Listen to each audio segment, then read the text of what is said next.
Mak, menariknya gini, seorang Holly kan seharusnya nggak perlu minjem, kan cuma tinggal minta ke orang tua atau minta ke pak opa oma gitu kan. Iya. Nah, kenapa kok masih harus minjem? Aku ingat mereka berdua tuh bilang, Papa nggak mau kamu pinjam-pinjam langsung nggak dikembaliin. Papa mau uang ini kembali when you make profit already. Nah dari situ aku juga sadar kayak, oh this is the real value. Soalnya this is the real world. Aku nggak bisa terus hidup di dunia fiksi keluarga aku gini. And I have to step outside my comfort zone gitu sih. Menariknya adalah kenapa Holly yang sudah super sibuk masih kepikiran untuk melakukan yang namanya community service. Oh, soalnya aku dari my family juga sadar that we are actually blessed to be a blessing. Kita punya blessing yang lebih, itu bukan untuk kita dorong lebih kita sendiri gitu. But kita tuh dikasih blessing lebih untuk dikasih ke orang lain. Kalau ditanya ketakutan terbesarnya Holly apa seharusnya? Kayaknya kayak dipandang rendah gitu and being left out from everything. Jadi menurutku meskipun I grew up misalnya in a privileged background, tapi kalau aku dipandang rendah as someone kayak, halah kamu loh kayak gini, halah kamu gak kayak aku kayak paling benci. Makanya aku juga dari kecil mulai memaparkan aku harus bisa les ini itu gitu sih.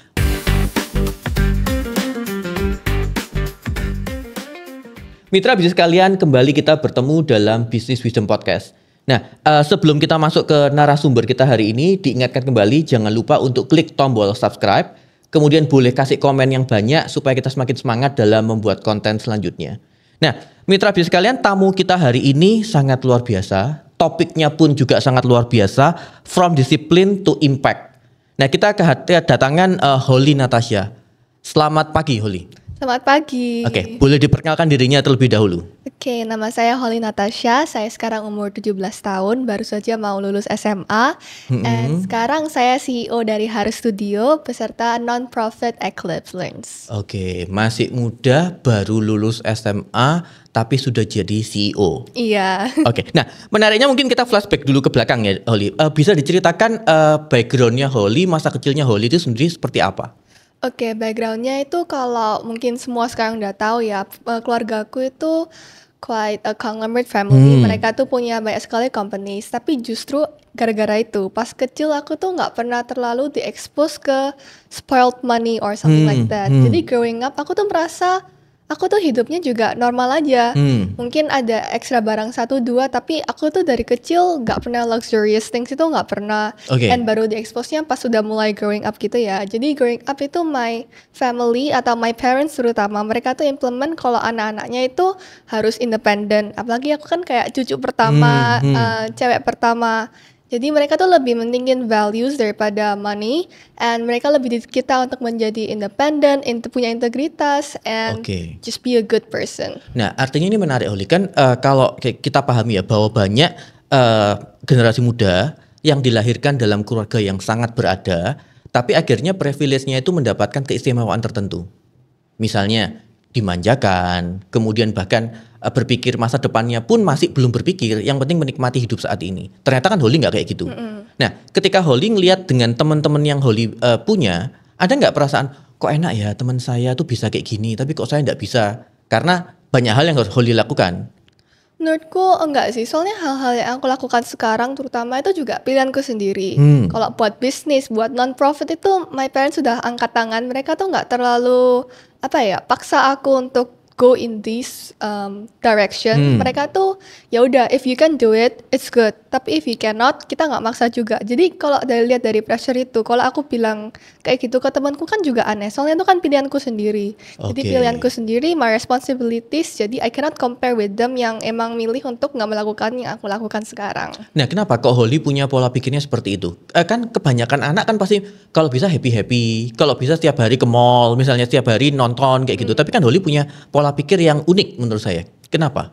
Soalnya dari kecil aku tuh lihat papa mamaku tuh kerja dari pagi sampai malam, dan kalau mereka nggak liburan pun itu mereka bisa work calls and everything. Jadi aku dari kecil juga mikir kayak kalau nggak ngapain kok kayak nggak produktif ya, nggak bosen ya. Jadi dari kecil aku juga harus lakuin sesuatu at least during the holidays, meskipun kayak summer program atau apapun. I just want to keep myself busy. Jadi lingkungan keluarganya Holly yang mendukung Holly berpikirnya seperti itu. Benar sekali. Nah, menariknya gini, kalau secara track recordnya kan Holly ini ternyata sejak kecil juga punya banyak kegiatan termasuk berbagai macam les misalnya. Iya.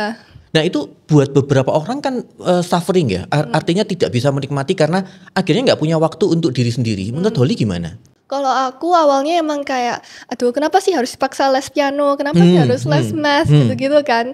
Tapi akhir-akhirnya aku juga sadar, it's for my own good. Papa mamaku emang mau aku coba cari hobiku itu paling bagus di mana. Jadi after aku dipaksa les piano, aku kayak langsung voluntarily kayak, ma aku juga mau les violin, drum, gitar, and then dance, nyanyi semuanya aku cobain. Oke. And at the end it's for my own good juga. Aku sekarang jadi tahu passionku di mana, and aku actually bisa do lots of things gitu. Nah kalau buat menginspirasi generasi muda sekarang, apa ya Holly yang bisa disampaikan dengan kondisi ini? Artinya kan dulu awalnya dipaksa, kemudian akhirnya Holly bisa menikmati, tapi prosesnya untuk menginspirasi apa? Menurutku your parents knows you best kan, kayak they only want the best from you. Jadi inspirasi yang message yang aku bisa bilang ke teman-teman generasiku itu kayak just do it, because your parents pasti nggak mau apapun yang jelek pada kamu, and just follow your heart gitu. Ya, percayalah bahwa orang tua itu tidak akan menjerumuskan anaknya gitu ya. Benar sekali. Jadi kelihatannya kasihan banget ya anaknya ini disuruh les ini, tapi nanti in the future itu akan menjadi sesuatu yang sangat baik. Benar. Nah, Holly sendiri kan kalau ditanya mulai berbisnisnya sejak usia berapa? Bisnis yang harus studio ini 15, tapi bisnis pertamaku yang aku anggap serius itu umur 13, 14. 13, berarti waktu SMP. Iya. Oh, bisnis apa waktu itu Holly? Itu waktu itu lagi rame-ramenya pandemik, semuanya itu yang aku kenal teman-temanku tuh collect photocards K-pop. Terus aku tuh mikir, mereka kalau collect doang kan berbahaya kan, kartunya kalau damage sedikit pun kan udah value-nya udah turun. Jadi aku langsung mikir bisnis sama temanku untuk buat collect book itu khusus buat photocards. Nah itu waktu itu mamaku bantu investasi sekitar 2 jutaan, and akhirnya returnnya juga lumayan banyak, soalnya it also went viral on TikTok. Tapi it only lasted for 1 year. Terus sudah capek, terus capek gak jadi. Akhirnya. Nah, kalau ditanya dalam berbagai macam bisnis yang pernah Holly jalankan, pernah nggak ada yang gagal gitu? Ya itu yang gagal. Oh itu kamu anggap gagal? Aku anggap gagal, soalnya first batch sukses. Aku beli second batch, ini sampai sekarang kayaknya masih ada stoknya. Oh capeknya karena peminatnya sudah nggak terlalu banyak. Iya benar. Nah dari kegagalan itu apa yang Holly bisa pelajari? Aku belajar kayak market itu nggak selalu stabil, meskipun awalnya itu banyak banget yang mau, tapi kayak kalau nggak ada improvement, inovasi, waktu itu kan cuma beli batch baru tanpa ada improvement apa-apa gitu. Aku juga sadar harus ada continuous improvement, continuous innovation, supaya marketnya itu juga ikut interested in the business, interested to buy the products gitu sih. Oke, artinya butuh market survey juga gitu. Benar. Ya, supaya kita bisa semakin mengembangkan. Iya. Nah, pertanyaannya gini, kan Holly ini punya banyak kemampuan, skillnya banyak banget, lesnya aja banyak banget gitu kan. Nah, kalau ditanya yang menjadi memang passionnya dari Holly sendiri apa seharusnya? Sekarang itu passionku dance. Dance. Nah, pertanyaan gini, kan generasi muda apalagi Gen Z ya, kan sering berbicara bahwa hidup harus sesuai dengan passion. Menurut Holly sendiri gimana?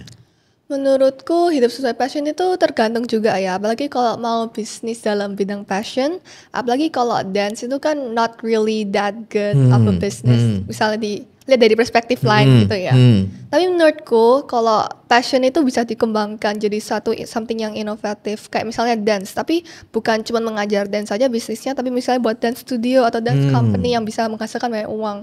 Itu menurutku yang lebih bagus. Soalnya meskipun bisa menurut passion, tapi kalau passion itu sendiri nggak cukup. Harus innovate into something greater yang orang-orang actually mau gitu.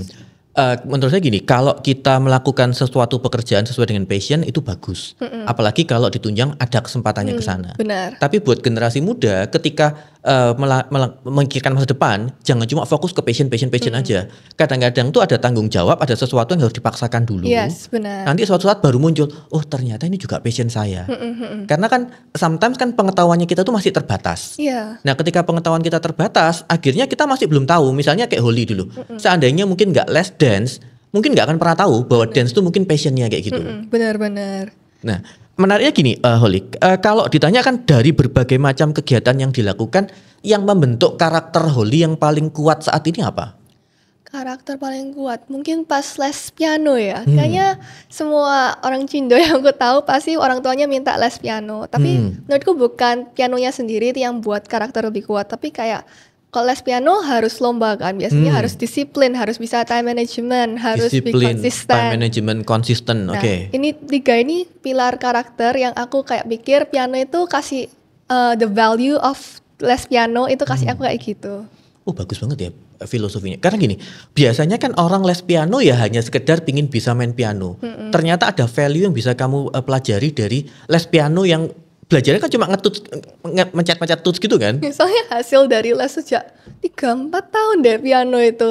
Oh. Jadi udah lama, jadi terus lama-lama kan karakter itu juga kayak keserap sendiri gitu sih. Kalau ditanya berarti Holly ini bisa apa aja tuh? Piano, terus Gitar, drum, violin, nyanyi, dance. calon artis masa depan ini rasanya calon artis. Oke, Holly ini menariknya adalah kan Holly sempat juga diundang sebagai dalam TEDx speaker. Benar. Topiknya apa waktu itu Holly yang Aku dibawakan? bawa tema entrepreneurship. Waktu itu presentasiku tentang how to start your business without knowing what you're doing. Boleh di spill sedikit. Itu tentang apa? Ceritanya tentang apa? Jadi itu aku bikin pilar kayak founder. Singkatannya itu founder ada kayak harus mindsetnya gimana cara buat bisnis, marketnya harus gimana, terus produk pertamanya itu harus apa biar orang langsung suka, langsung interested in your product. Jadi it's like the pillars untuk somebody yang benar-benar pengen coba bisnis tapi nggak tahu without knowing what you're doing gitu sih. Oke, menarik. Nah, kalau pertanyaan gini kan banyak orang yang merasa saya ini nggak bisa berbisnis karena nggak punya modal. Menurut Holly sendiri gimana? Menurutku dari aku sendiri ya, aku tuh juga pinjem buat investasi awalku untuk beli mesinnya itu aku pinjam.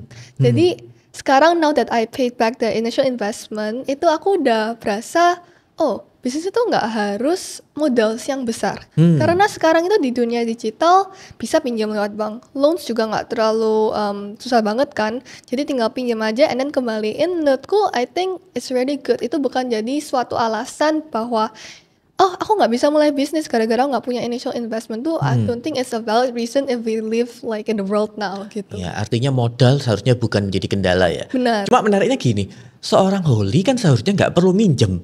Kan cuma tinggal minta ke orang tua atau minta ke pak oma gitu kan. Iya. Nah, kenapa kok masih harus minjem?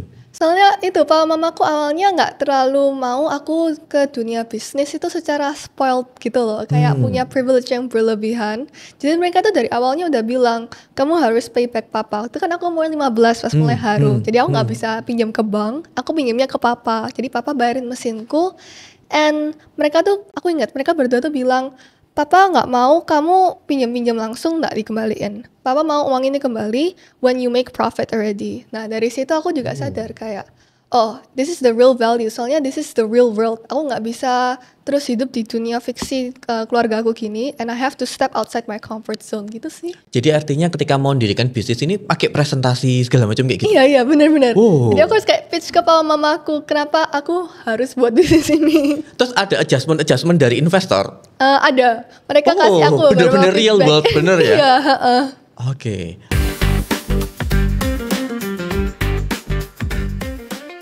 Mitra bis sekalian, kembali kita dalam sesi yang kedua bersama dengan Holly Natasha. Tadi pembicaraannya sangat menarik, termasuk bagaimana caranya kita proses pitching ke orang tua sendiri. Benar. Jarang kan? Iya. Biasanya mama papa minta uang tinggal dikasih. Nah, menurut Holly ketika Holly harus pitching, perasaan Holly gimana? Happy-happy aja atau ya ampun pelit amat sih orang tua saya Iya, atau gimana? yang Itu yang kedua. Ya soalnya kayak aduh masa buat anaknya sendiri nggak langsung dikasih sih. Awalnya kayak gitu? Iya awalnya gitu. Hah. Tapi sekarang ya realize kayak it's for my own good supaya aku bisa lebih terjun di dunia nyata gitu sih.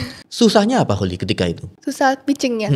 Menurutku pas buat presentasinya, terus kan pak mamaku udah standarnya company level yang udah tinggi banget gitu toh. Jadi pas aku tuh jujur ya juga dapat beberapa kritik.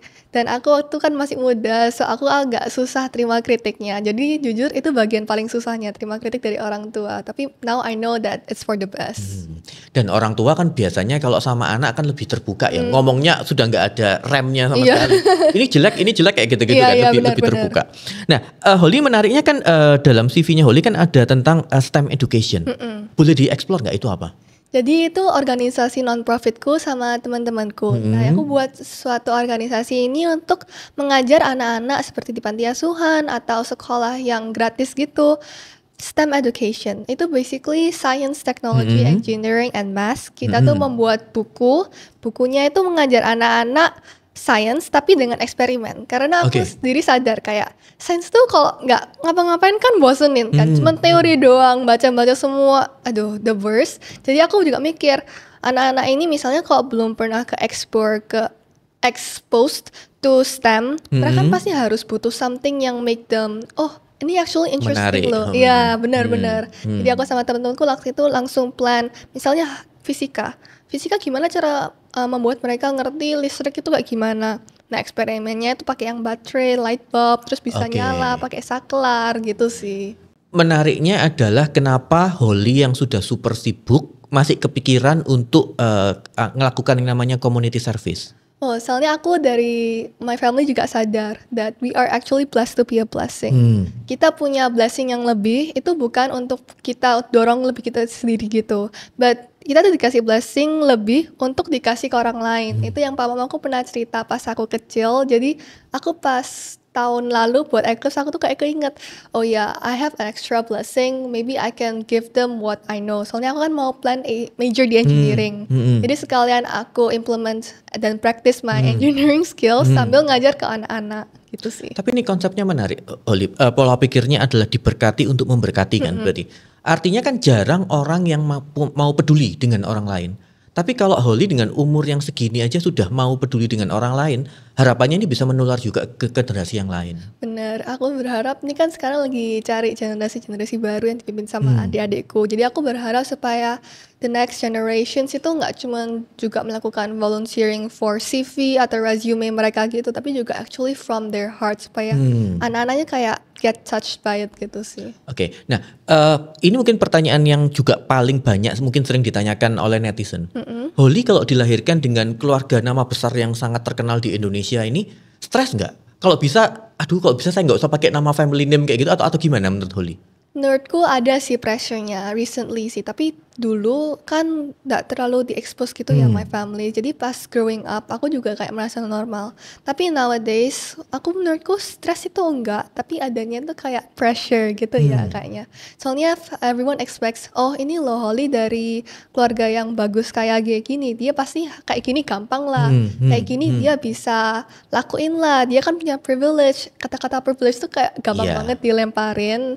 And itu agak bikin pressure-nya sangat dalam gitu sih, tapi that's it. Padahal banyak orang yang nggak tahu perjuangannya Holly untuk sampai di titik ini tuh mungkin bahkan lebih berat dibandingkan orang lain. Iya benar. Kalau ditanya sekolah jam berapa, lesnya jam berapa, bahkan mungkin pulang ke rumah istirahatnya cuma berapa jam mungkin. Iya benar. Nah mungkin orang-orang yang nggak tahu itunya. Iya, ya itu kan aku emang gak terlalu expose, tapi kayak menurutku ya let them think what they think. I do me and they do them. Nah tapi kalau Holly mendapatkan benefit dengan menyandang nama keluarga itu menurut Holly oke-oke aja nggak? Atau Holly tetap ya kenali Holly sebagai dengan prestasinya Holly kayak gitu? Menurutku aku suka yang kedua sih, kenalin aku dari prestasi aku. Jadi misalnya kalau ada event atau temen yang kayak reach out, Hall boleh nggak ini sponsor Cleo atau apa gitu. Terus tapi aku sekarang lebih cenderung mau disponsor sama bisnisku aja Jadi kayak lebih mengekspos dan membawa nama aku di luar instead of my families gitu sih sekarang. Holly menawarkan sponsor mungkin bisa kita explore. Oke, Holly ini kan berarti Gen Z kan harusnya. Benar. Nah kan banyak stereotip yang menjelaskan bahwa Gen Z ini adalah generasi yang malas. Holly setuju nggak dengan statement itu? Menurutku Gen Z itu bukan males, tapi kayak work ethic sama cara kerjanya itu beda sama generasi yang lebih tua. Misalnya generasi lebih tua itu kayak harus cap langsung gitu. Gen Z itu cenderung lebih santai. Tapi gara-gara menurutku ya dari santai itu mereka tuh lebih bisa kreatifnya lebih keluar. Oke, lebih kreatif. Oke. Nah, masalahnya kan orang generasi yang lain merasanya kan nggak seperti itu. Lah, terus menurut Holly menjembatani perbedaan pandangan gap antar generasi caranya gimana? Menurutku itu harus dengan komunikasi sih. Soalnya kan antar generasi Gen Z harus saling respectful yang ke lebih tua, tapi kayak value mereka tuh kayak mereka masih mau hold.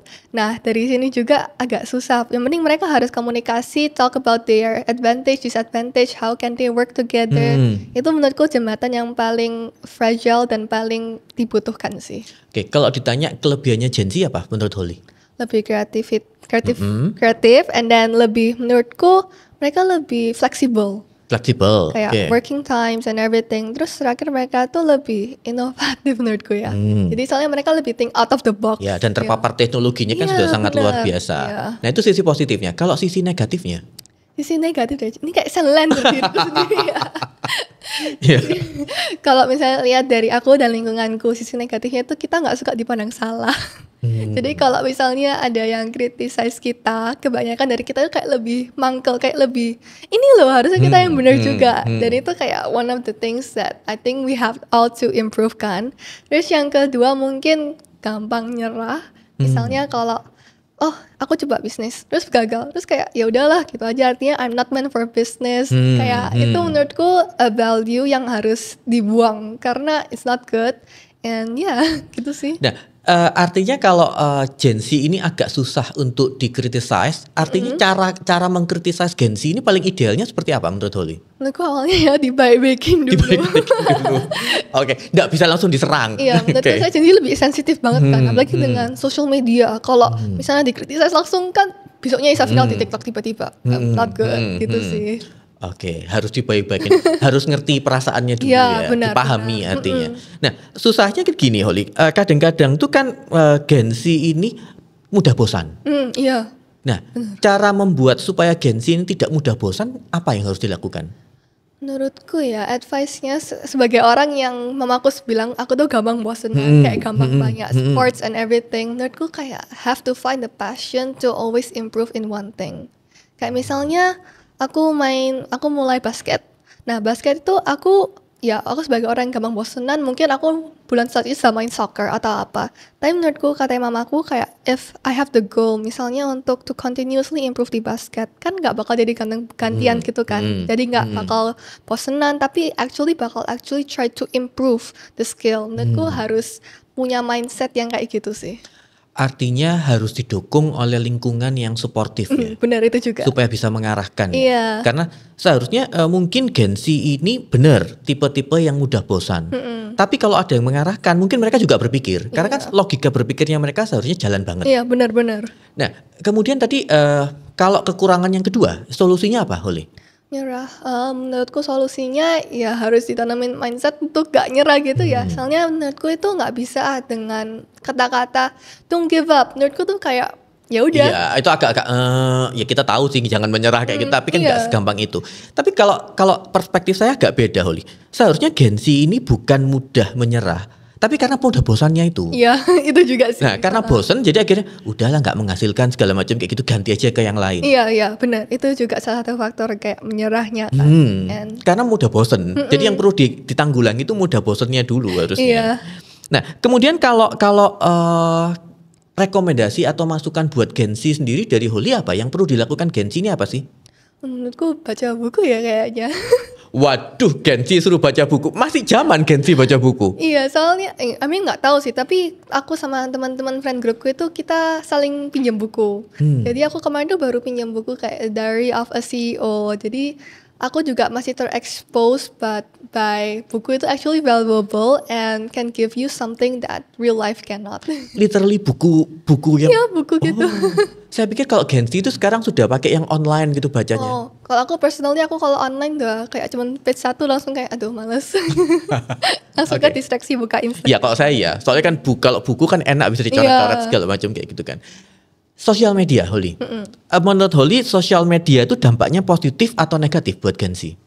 Kayaknya bisa dilihat dari dua perspektif dua-duanya ya. Misalnya kayak positif, Gen Z lebih tahu sekitarnya kondisinya kayak gimana, komunikasi lebih cepat and all those stuff. Tapi negatifnya, I think it's the brain rot sekarang itu. Kayak apa alpha sigma bla bla bla itu kan kayak semakin bikin otaknya nggak berjalan gitu ya. Apalagi buat anak-anak Gen Alpha sekarang. Jadi menurutku social media itu jika dipakai dengan benar, jika dipaparkan seperti hal-hal positif, mindset, good mindset things, and it could be good. Tapi kalau yang malah negatif, brain rot, sigma gitu, not good. Itu yang jadi masalah. Karena kan informasi yang terpapar di sosial media kebanyakan sesuatu yang negatif. Benar. Dan negatif tuh malah membuat mereka menjadi tertarik untuk lebih tahu dibandingkan informasi yang positif. Iya. Nah, Holly nggak tertarik untuk menjadi influencer gitu, untuk menyebarkan sesuatu yang positif gitu di melalui sosial media? Aku sekarang lagi coba sih. Oh. Iya, jadi kayak once in a while aku kayak adviceku sendiri, kayak kemarin aku pernah post capek itu bukan flex, and then something about just be yourself gitu-gitu sih. Boleh di-share nggak sosial medianya Holly apa? Aku Instagramnya @hollynst, Holly-nya double L. @hollynst. Iya. Ya supaya bisa menginspirasi generasi muda lebih banyak gitu ya. Nah, Holly kan kemudian sekarang artinya menjadi seorang entrepreneur. Konsep entrepreneur sendiri menurut Holly itu apa sih seharusnya? Menurutku itu konsep entrepreneur selain yang punya bisnis gitu ya. Entrepreneur itu suatu orang, ini aku belajar di kelas bisnis. Entrepreneur itu yang willing to take risk for their business, bukan cuma ngikutin orang, tapi mereka tuh juga yang kayak inovasi, what products do they want to sell, and they're the ones yang mungkin bisa loss paling banyak kalau itu gagal, tapi juga win paling banyak kalau itu sukses. Oke, artinya Holly juga menganut yang resiko tinggi ya otomatis gainnya tinggi kayak gitu. Oh, itu termasuk yang itu, yang berani ngambil resiko. Menurutku aku lihat resikonya itu is it worth the risk or not. Jadi aku kayak pertimbangin dulu, misalnya kalau resikonya gede tapi hasilnya tuh kayak not that pasti, aku kayak juga maybe I can find another way yang mungkin the chance of me winning tuh lebih tinggi gitu sih. Aku harus pertimbangin. Artinya ketika Holly bikin presentasi pitching segala macam, berarti Holly ngitung juga resikonya segala macam gitu. Iya, disuruh buat financial budget gitu sama mamaku. Luar biasa.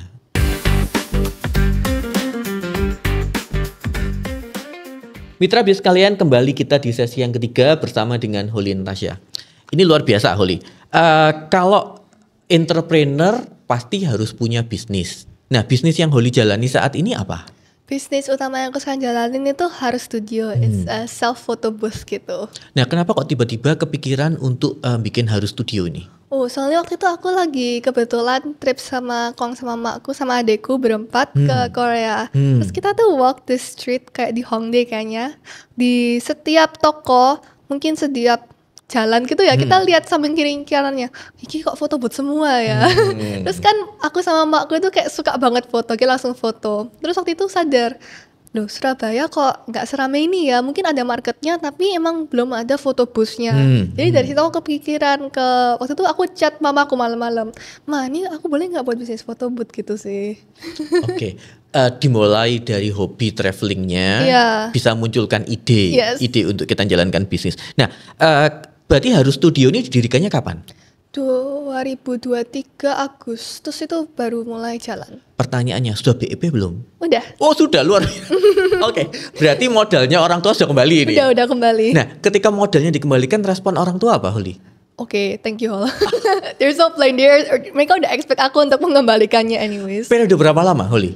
1 tahunan deh. Sesuai dengan proyeksi yang kamu bikin? Iya, sesuai actually. Nah, artinya ketika sekarang sudah BEP, lalu inovasi apa yang dilakukan ke Harus Studio sendiri? Ya aku coba collect uangnya dulu, revenue-nya ditambahin dulu, mungkin aku bisa ganti tambah foto booth-nya lagi mesinnya. Soalnya sekarang ini aku cuma punya 1 mesin, dan 1 mesin ini kan mahal banget kan. Aku 1 mesin ini lagi coba maximize lagi untuk bisa beli a second mesin gitu sih. Oke, jadi mau investasi dimasukkan kembali ke sana. Kalau boleh tahu karyawannya sudah berapa, Holly? Aku tuh sekarang cuma 2. Soalnya dari aku sendiri, aku tuh yang ngurus IG marketing, terus aku yang benerin mesin, aku yang hampir semuanya. Mereka cuma jaga gitu, soalnya kan sosial sekolah. medianya kamu handle sendiri? Iya, dulu awalnya aku sendiri, terus pas aku mulai kelas 12 kan sibuk sama sekolah. Jadi aku mulai ngajarin mereka gimana cara buat TikToknya. Jadi sekarang itu aku lebih ke supervise, kasih feedback, kasih editnya. Mereka yang lebih ke filming. Nah, ini menariknya gini, kadang-kadang kan ada owner yang merasa hanya mau investasi tanpa mau repot di bisnisnya. Lah kalau menurut Holly gimana? Menurutku itu nggak bisa sih, soalnya sebagai owner harus turun tangan. Kalau investasi sendiri itu kayak seperti angel investor, you're not an owner. Tapi jika sebagai owner, you have to focus on how to continuously improve your business, and mau nggak mau harus turun tangan gitu. Benar. Karena kalau nggak turun tangan secara langsung ya kita nggak ngerti detail dari bisnis yang kita Iya jalankan benar, apa. nanti bisa ditipu lagi sama Benar, employee-nya. Nah ini kan juga Holly juga aktif di Eclipse. Itu apa ya Holly ya? Itu yang bidang STEM organization Oh. saat aku ngajar anak-anak gitu sih. Ini sampai sekarang masih berjalan. Masih berjalan, kita lagi expand rapidly. Soalnya kan aku lagi libur, jadi aku sekarang lagi banyak reach out to a lot of communities. Mungkin cari new leaders di University Surabaya gitu sih. Artinya Holly juga membuka peluang untuk melakukan proses kolaborasi gitu ya. Yes, benar sekali. Nah kemudian kalau dari pandangan netizen, apa yang Holly merasa bahwa saya tuh paling nggak suka kalau netizen tuh membahas tentang ini ke saya gitu, apa kira-kira? Tadi tentang privilege and Oke. say that everything I do itu bisa gara-gara privilege. Dan menurutku itu it's not that bukan faktor utama karena kalau semua orang itu bisa aku bilang itu semuanya juga punya privilege meskipun bukan tentang uang, tapi kita punya complete body senses, kita bisa mikir. Menurutku itu juga privilege. So kenapa kok aku yang disendiriin gara-gara aku punya uang, semua hard workku itu dianggap oh ya keluarganya bisa privilege. Jadi aku paling gak suka kalau orang-orang tuh meremehkan aku gara-gara dengan kata oh kamu punya privilege. Ya itu nyebelin banget ya. Nyebelin. Karena ya setiap orang pasti sudah punya berkatnya sendiri-sendiri. Iya. Kalau kita dikaruniai berkat yang lebih, sesuatu yang lebih menarik di sektor yang lain, belum tentu kita juga punya di sektor yang ini kan. Benar-benar. Tapi artinya ketika kita memanfaatkan hal itu akan bisa menjadi berkat lebih besar buat banyak orang gitu ya. Yes. Nah menariknya gini, kalau dari kita berbicara ini kan menurut saya Holly termasuk tipe orang yang rendah hati dan juga untuk berusaha untuk berimpactnya itu agak besar. Amin. Kenapa Holly? Ya itu soalnya dari familyku sendiri juga udah ditanemin value kayak gitu ya. Dari kecil aku udah ditanemin untuk oh harus bantu orang kayak gini. Kamu punya berkat lebih, kamu harus kasih. Bukan berarti kamu langsung pakai ke dirimu sendiri. Jangan egois. And menurutku dari faktor lingkungan juga, my friends juga nggak ada yang kayak aneh-aneh gitu, nggak pernah dugem. And I think itu value utama yang faktor paling besar untuk menjadikan aku sekarang ini. Artinya gini, berarti arahnya ke depan Holly akan lebih mulai banyak tampil di sosial media, Yes. di depan umum rencananya. kayak gitu ya. Menurut saya bagus kok Holly. Artinya menurut saya kamu punya banyak hal yang bisa kamu sharingkan dan itu positif. Apalagi masih di usia yang segini kan. Iya. Nah kebanyakan gini, bukan semuanya 100% ya, tapi kan kebanyakan dari generasi muda yang punya privilege yang bagus, kadang-kadang kan terlalu menikmati privilege itu tanpa melakukan apa-apa. Nah harapannya dengan adanya Holly bisa semakin sharing, melakukan banyak hal gitu ya. Yes, benar. Pertanyaan gini, kalau misalnya Holly bisa kembali ke masa kecil, kemudian misalnya bisa memilih orang tuanya sendiri, menurut Holly apakah Holly akan tetap milih di keluarga yang sama atau bagaimana Holly? Of course keluarga yang sama. Soalnya meskipun aku anggap parentsku agak strict gitu ya. Misalnya pas aku kecil hangout tuh kadang gak dibolehin. Tapi menurutku dari strictness itu yang membuat aku jadi orang yang disiplin and make me into who I am today. Jadi meskipun ada positive and negative side-nya, nobody is perfect. Iya. Yeah, so iya, I'm really iya. blessed and grateful to be born in the family I am now. Konsep bersyukurnya harus lebih dikencengin ya. Yes. Oke. Nah, kalau ditanya mimpi besarnya Holly dalam 10 tahun ke depan kira-kira apa Holly? Aku mau jadi kayak Kongko. Jadi selain punya bisnis yang sukses, obviously, aku juga pengen kayak be someone who orang-orang bisa look up to, bisa menjadi inspirasi buat orang lain. I really want that. Soalnya aku tuh baru bisa ada chance untuk really to expose tuh kan barusan ini. And I really want to grow a community juga supaya semuanya bareng-bareng terinspirasi. And maybe in terms of education, aku pengen MBA ya. MBA. Oh, setelah ini Holly akan studi lanjut kemana? Aku sekarang lagi decide between the US and China. Oh, masih belum memutuskan Ya tapi. soalnya kan awalnya udah fix US, tapi dengan kondisi Kondisi yang sekarang, sekarang. jadi kayak backup planku Cina. Jadi kayak kalau apa-apa kayaknya bakal Cina deh.